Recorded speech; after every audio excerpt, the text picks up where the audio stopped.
चलेंगे अपने गुरु की आज्ञा श्रद्धार करते हुए अपनी बात को प्रारंभ करेंगे। प्रभु और गुरु के चरणों में त्रिबार नमस्ते करते हुए। मंगलम भगवान वीरो मंगलम गौतमो गणे मंगलम पुष्पदंताढ्यो जैन धर्मोस्तु मंगलम। आपने आपको आप में वर लिया, चेतना को स्वयं ही प्रखर कर लिया। वीतरागी प्रभु हे महावीर जिन, पार्श्वनाथ प्रभु तुम तो तारण तरन। हे प्रमुख गुरु दो समाधि मरण। हे प्रमुख गुरु दो समाधि मरण।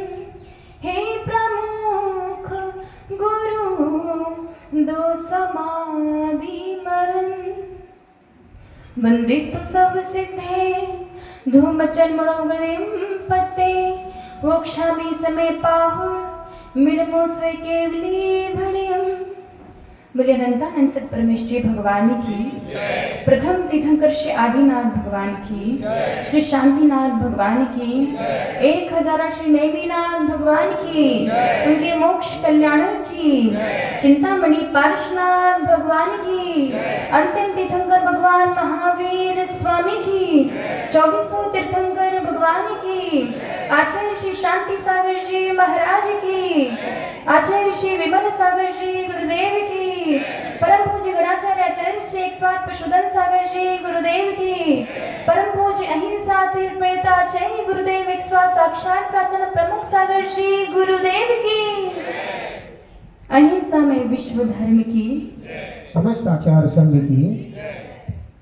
धर्म स्नेह बंधुओं, आज 22वें तीर्थंकर श्री नेमिनाथ भगवान का मोक्ष कल्याणक है।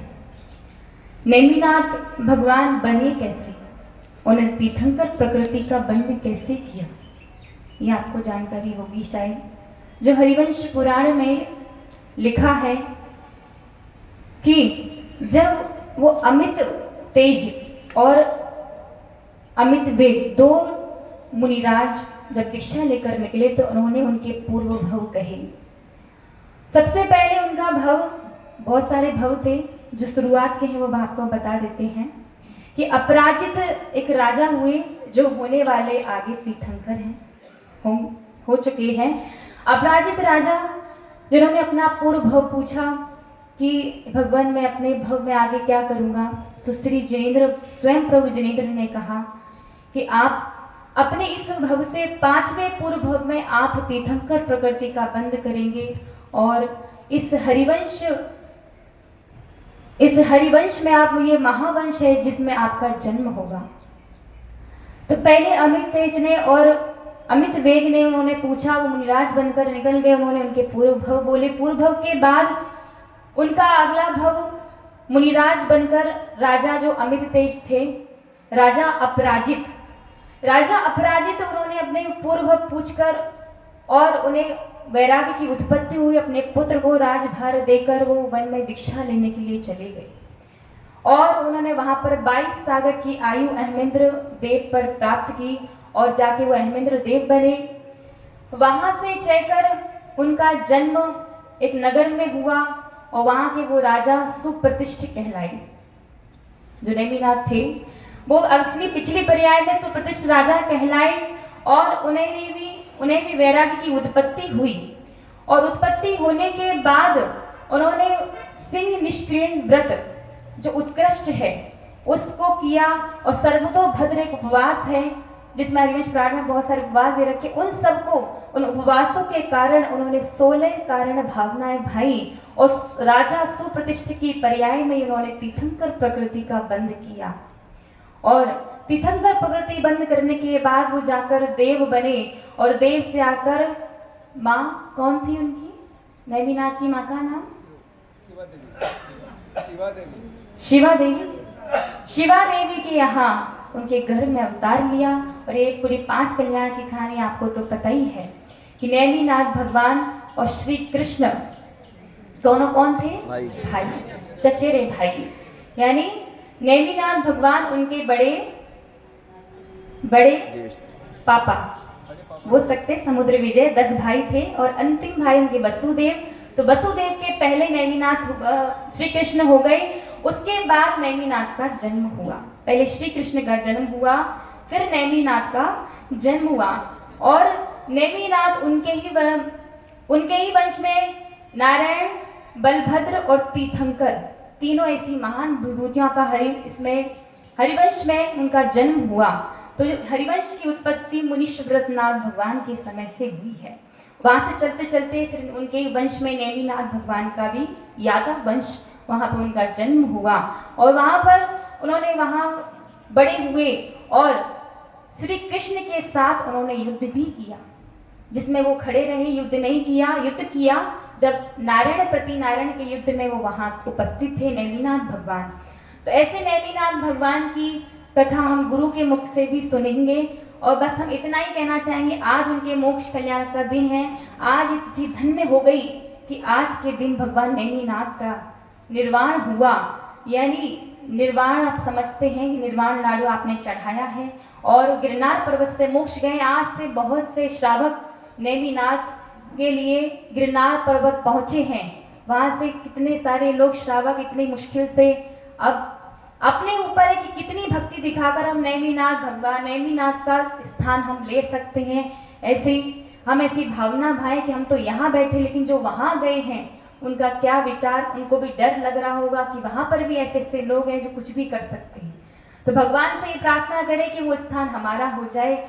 हम एक तो चला ही गया और दूसरा जाने को बैठा, इसलिए बस यही प्रार्थना करें कि वो स्थान हमें मिले और हम उसकी हमेशा मन वचन काय से हर साल जाकर नेमिनाथ का वहीं जाकर लाडू चढ़ाएं। और एक कहानी के माध्यम से आपको समझाना चाहेंगे कि एक बार एक वन में बारहसिंगा विचरण कर रहा था। बारहसिंगा नाम सुना है? जिसके 12 सिंह होते हैं। वह बारहसिंगा अपने शरीर पर विचार कर रहा था।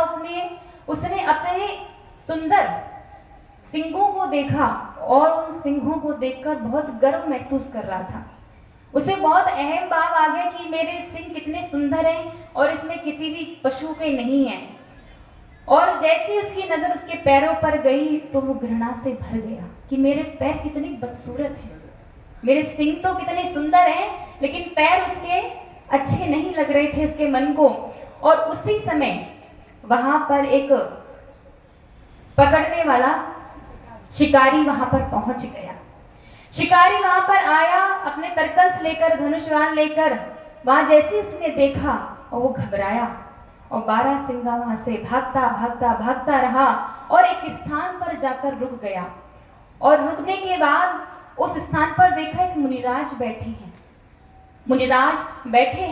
मुनिराज ने उस बारहसिंगा को देखा और घबराया हुआ देखा। उसने कहा कि तुम घबरा क्यों रहे हो, इतने डरे क्यों हो? तो उसने कहा कि हे मुनि, मैं अपनी जान बचाते बचाते कैसे भागा हूं कि एक बारह से मैं अपने शरीर पर अपने सिंगों को देख रहा था और अपने पैरों को देख रहा था, दोनों पर विचार कर रहा था। इतने में वो शिकारी वहां आ गया और भागता भागता यहाँ तक पहुंचा हूं, आप मुझे बचा लीजिए। तब मुनिराज ने कहा कि देखो, तुम जिन पर तुम गर्व कर रहे थे अपने सिंहों पर कि तुम्हारे सिंह इतने सुंदर हैं, उन्हीं सिंह के कारण तुम्हारे प्राण घातक में चले गए।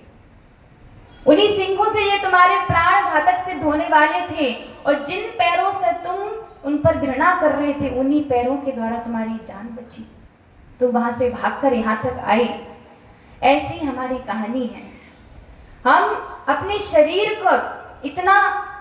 को देखकर इतना गर्व महसूस करते हैं कि हमसे ज्यादा सुंदर कोई नहीं है और जो नाशवान है, लेकिन हम उस अंदर बैठी परम चैतन्य आत्मा को नहीं देख पा रहे, जो हमें मोक्ष का द्वार दिलाएगी। उसी को प्राप्त करने के लिए शरीर में आज 1 घंटे पहले अभी परफ्यूम छिड़का और जैसी धूप में निकले वो परफ्यूम कैसा हो गया, बदबू में बदल गया।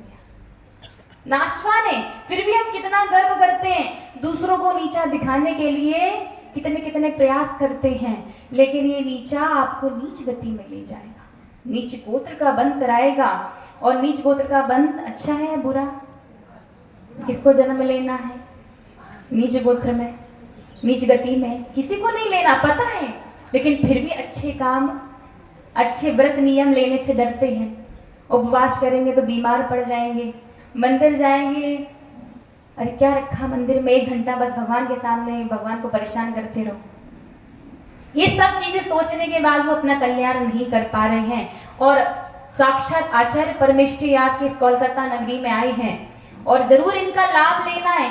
लाभ लेने से पीछे हट गए तो फिर पता नहीं कितने वर्षों बाद आचार्य परमेष्ठी का हाँ आगमन हो, फिर नहीं मिलेगा। ये 4 महीने जो मिले हैं अपना कल्याण करो, घर में रहो, साधु ना बन सको लेकिन साधु जैसे विचार को तो रखो, थोड़ी त्याग तपस्या रखो कि अष्टमी चतुर्दशी के दिन रात्रि में भोजन नहीं करते, बच्चों को तो सिखाओ। बच्चों को तो बच्चे जा रहे पार्टी में, रात के 2 बजे आ रहे, माँ बाप तो रात्रि भोजन का पालन कर रहे हैं। तो ऐसे कैसे चलेगा? हम तो सीखते हैं लेकिन हमारे घर में बड़े बूढ़े हैं, बच्चे, उनको भी बताइए रोज मंदिर जाइए, रोज सुबह उठिए, लेकिन उनकी नाइट तो 4 बजे होती है, गुड नाइट। गुड मॉर्निंग कब होती है?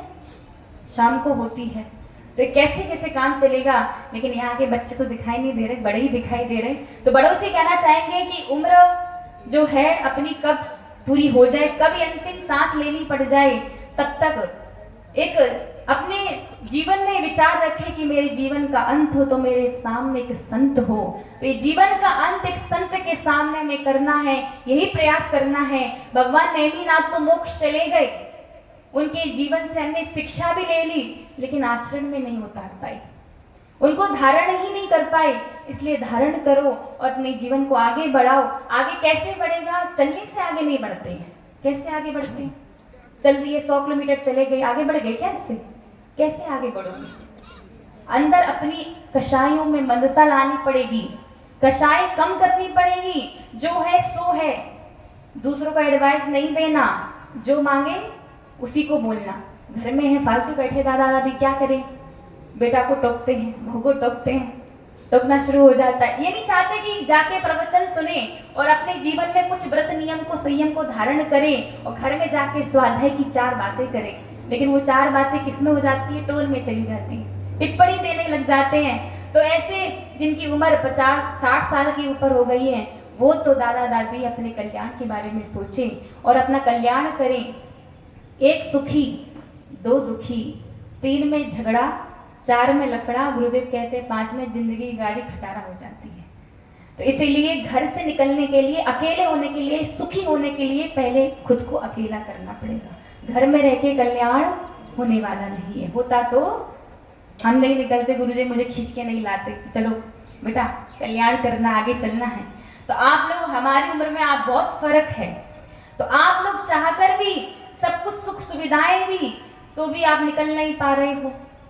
मतलब जिनके घर में सुख सुविधाएं नहीं थी वो तो निकल गए, जिनके घर में सुख सुविधाएं हैं वो भी चाह रहे थे, लेकिन उनके बच्चे रोकते हैं कि अभी नहीं जाओ, अभी क्या कमी है घर में, एक रूम दे दो, वहीं अपना व्रत का पालन करो, वहीं उपवास करो, पूजा करो, लेकिन संग में नहीं आने देते। कुछ ऐसे बच्चे हैं, उन्हें रोकिए मत, उन्हें अपना कल्याण करना है तो संग अच्छे गुरु ढूंढकर उनकी दीक्षा कराएं ऐसे। और ये बड़ी मुश्किलों से मिलता है। गुरुदेव हमेशा ही कहते हैं कि जैन कुल बड़े पुण्य से मिला है। जैन कुल में जन्म लेने से ही हमारे 80-90% पाप यूं ही खत्म हो गए। और कुल में जन्म लेते, सनातन धर्म में कहीं और जन्म लेते तो पाप हमें काटने पड़ते, लेकिन यहाँ तो वैसे ही कट गए। तो ऐसे भगवान हमें देव शास्त्र गुरु के जीवन भर हमें दर्शन मिल रहे हैं, उनके द्वार को कभी ना छोड़े और उनके द्वार के अलावा कहीं द्वार पर भी ना जाएं। ऐसी भावना भाते हुए मैं अपनी वाणी को ही विराम देती हूँ। गुरुदेव के सामने बोला है, कोई गलती हुई हो तो क्षमा करें गुरुदेव। नमोस्तु गुरुदेव, नमोस्तु गुरुदेव, नमोस्तु।